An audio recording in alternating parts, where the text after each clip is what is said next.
For this, I don't even really know how to get started. I'm just going to start rambling, see if I can lay it out. But I had a major stroke, 3 strokes at the same time. I died in the ambulance on the way to the hospital. I was rendered blind and could not walk. I could barely speak, and they sent me to a bunch of specialists, and they said I would get very slightly better, but I would never see again, at least not well, probably not at all. And my memory was all messed up really bad. Actually, when I came back to, I didn't know who I was, you know. But it didn't take long. I started getting better quite a bit faster. But luckily, one of the things I'd done when I got the job at Caddis, I moved back to my hometown, which is Newcomerstown, Ohio.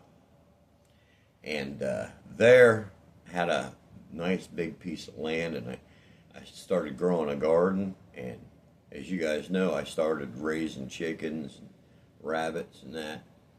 And I got a little bit of a head start on that before the stroke happened. And after the stroke, I couldn't drive. So I ate. I mean, John, my brother John, was there checking on me every day. And if I needed something at the store, he'd go get it. He was excellent with that. It really helped me out. I couldn't have asked for more. I couldn't have asked for a better hand. But I didn't want to bother him. I didn't want to be sending him to the store every day and everything else. So one of the things I did was started eating out of that garden and butchering my own rabbits and eating that for meat. And then the hens laying eggs. I had 11 hens, and I mean there was more eggs than I could eat, And so that's kind of what I lived on, and I didn't even realize it at the time, but that was one of the things that was making me better. I'm sure of it now, was the fact that I quit eating stuff so much out of boxes and fancy packages and stuff, at the store, that cheap stuff that you throw in the microwave and just cook up, That's part of what makes you sick. That's a big part of what it really makes you sick. And so the fact that I was eating real food that was more or less basically real food. I was growing it in my own garden, so I could only eat it in season. And and when it was cold in the wintertime and that, I was eating just meat and eggs. And that started making me a lot better, fast.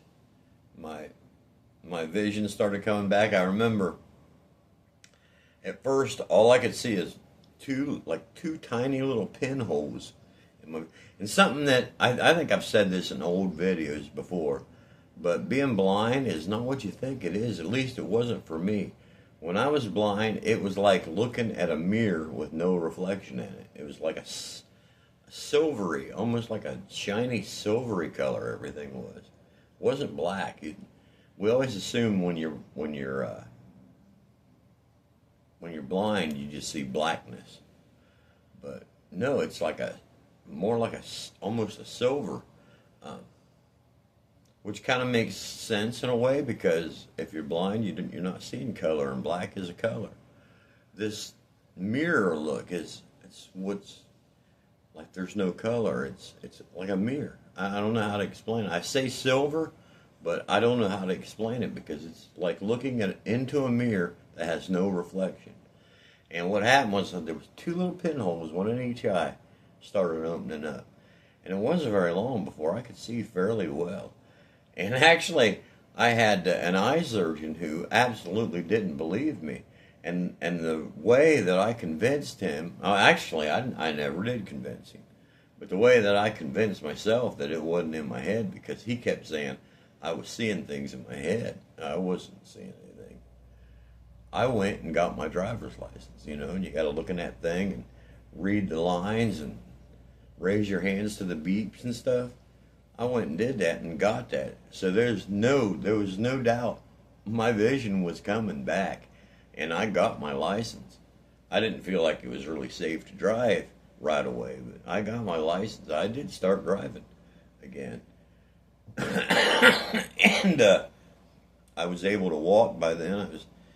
That was one of the first things that came back, was my ability to walk and my ability to talk. I've done that so much, I'm just so good at it. But anyway, I had to go on what's called disability retirement, and it paid pretty well. For where I lived in Ohio, I made $2,000 a month, and that was enough to pay all the bills and still buy a guitar every couple months or something, because it didn't cost that much to live in Newcomerstown.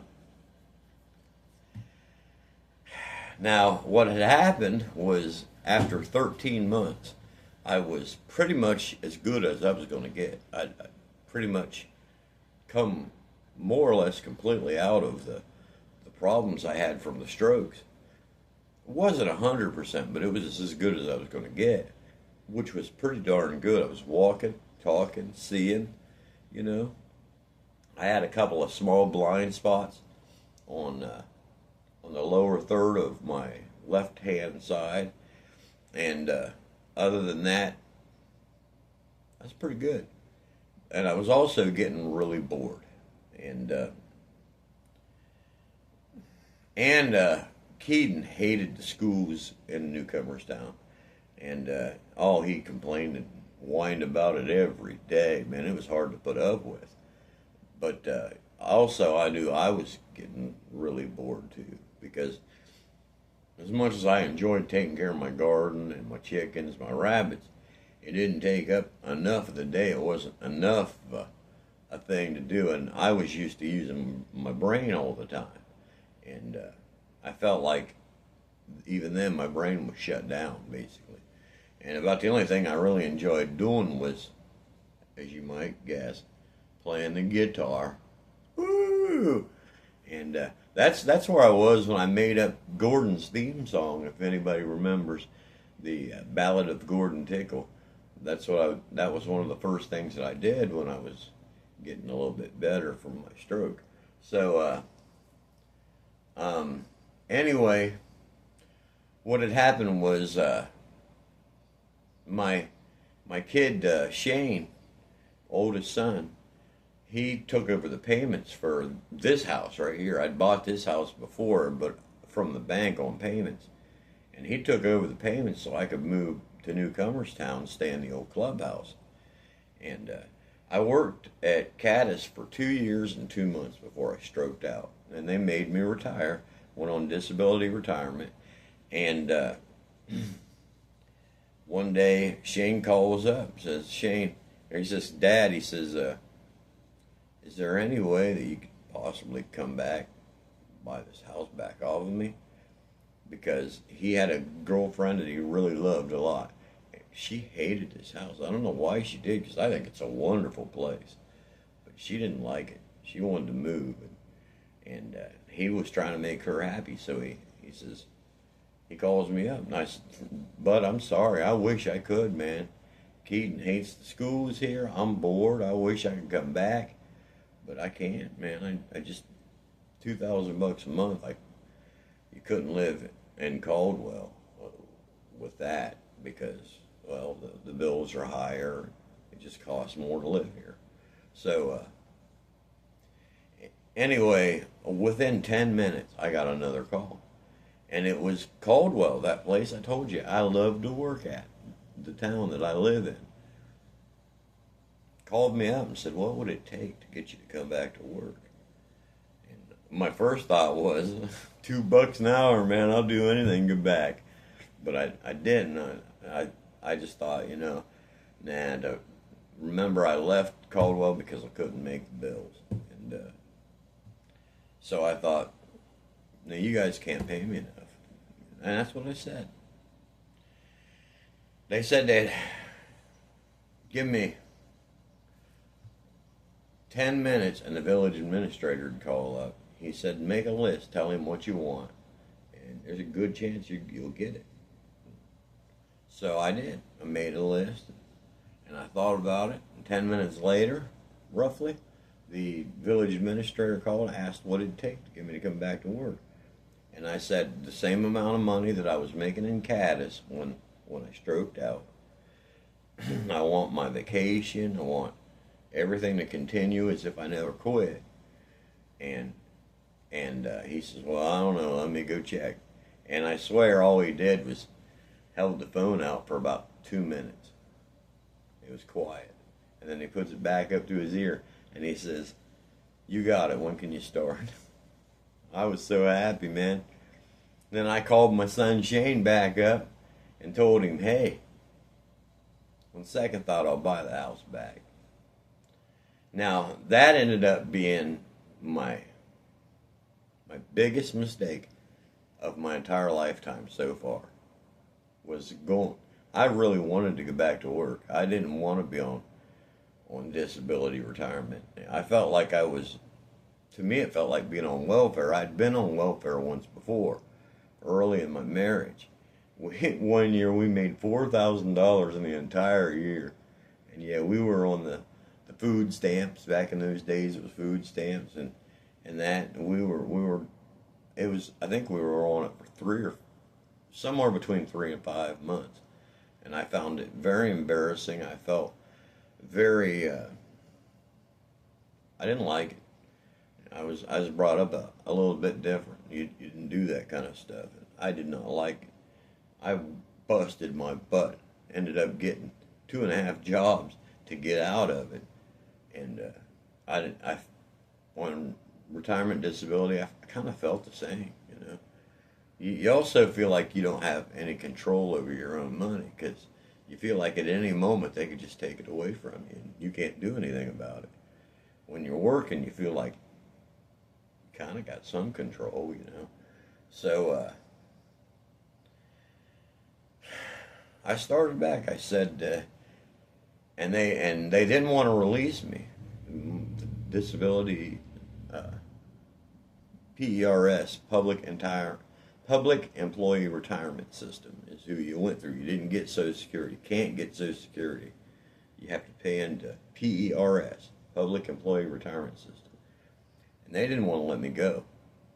They wanted me to stay on disability retirement. And we got an argument on the phone.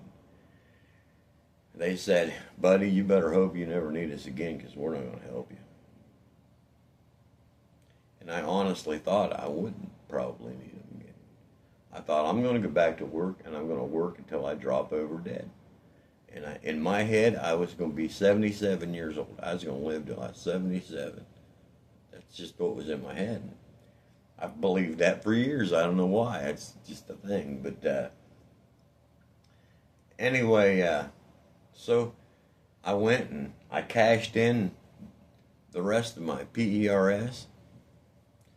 And I paid cash for this house out of that. I did have a little extra, put it in the bank, did some investments, and that. And I thought that those investments would be there and I'd add to them. And it would be several years. You know, I was 50, must have been 53 or 54 when I went back to work. Something like it might have been 52. But, you know, I figured I had several years in doing these investments, and I'll get back in the PERS when I go back to work, and I will retire big, right? Well, I told you I had a Thai girlfriend, and I went and visited her back when I had the money, you know. And what happened with that was she worked in Dayton, and I called her up.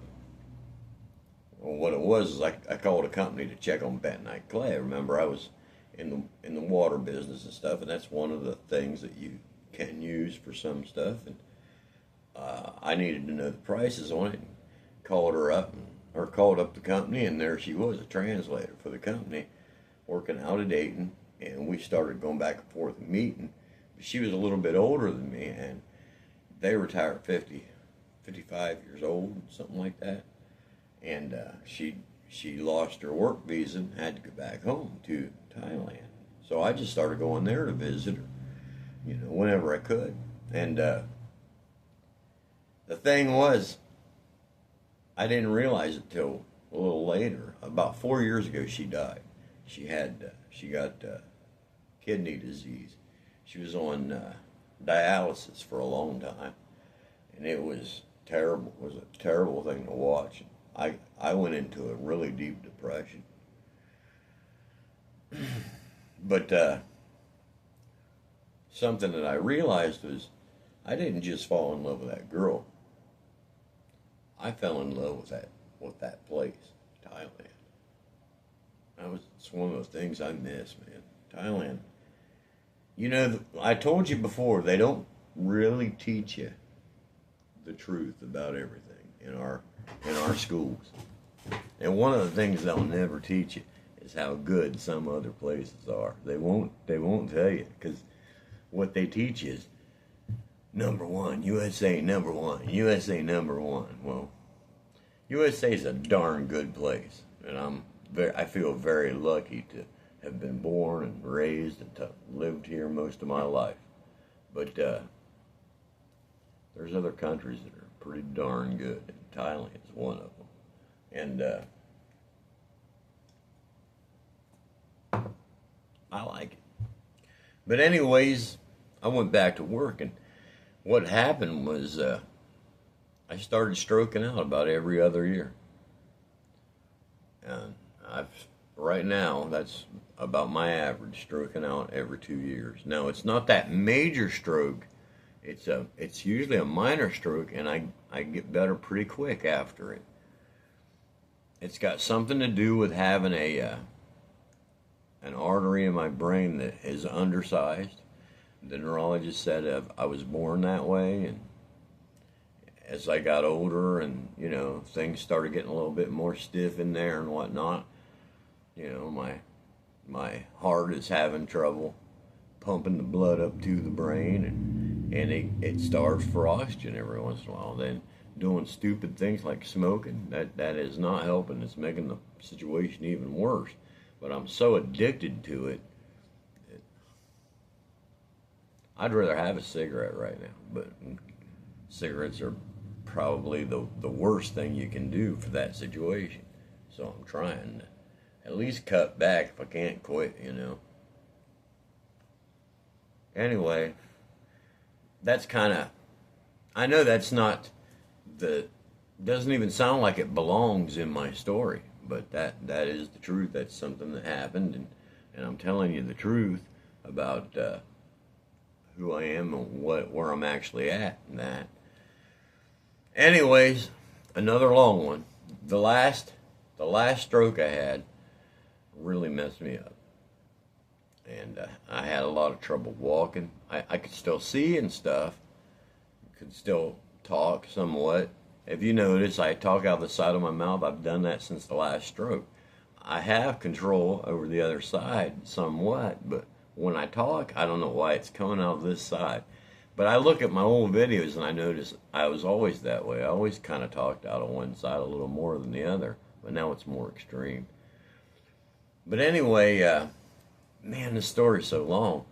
When I was, the reason they called me up and they needed me back in Caldwell was because they didn't have a Class 3 operator, and the superintendent, the guy in charge, has to be a Class 3.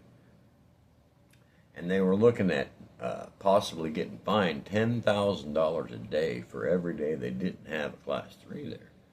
I was a Class 3. So when they called me back to work, all they wanted me to do was be there. That's all they wanted me to do. How could I say no, right? Then I started stroking out every 2 years, and they started worrying. So I was the main thing. Got a guy in because they couldn't get a Class 3 to come in for the amount of money that they were willing to pay. So I had a friend that was a Class 3. At least I thought so, and got him to come in. So now there's two. So if I stroke out, I die or whatever, there's a Class 3 there who can, take over control, because At that point, I was called the ORC, which means Operator and Responsible Charge. And I had my stroke, and a couple days later, he says, well, you're just kind of a liability now. I lost my job. No job. So all the savings and all the plans I had and everything just flushed down the toilet because of a guy that I busted my butt to get in there. Well, I don't know, man, but it seems like how it went. But anyway, now we're real close to the now. We're pretty much in the now. And I had to come up with something. I had to come up with a plan, and I've got one. And it's extreme. And if you've been listening, you might kind of have a clue what I might be talking about. But I don't know. You're going to find out real soon. And I'm sorry I went on and on and on. A couple of these videos has to be a little bit longer to get the whole story in, because I just kind of want to get through it and move on to the now, because the now is the exciting part. The now is going to be the best part. At least ways I'm sure as hell going to try to make it that way. So yeah, stick with me. Thanks for watching, and don't forget to leave a comment and subscribe, and tell all your friends about that sexy guitarist that was a hell of a success for a little while. At least a little while, or short time. So hey, again, thanks, and we'll see y'all later. Have a good hump day. That's coming tomorrow, and I'll try to have another video up for you by then. Thanks. Bye-bye.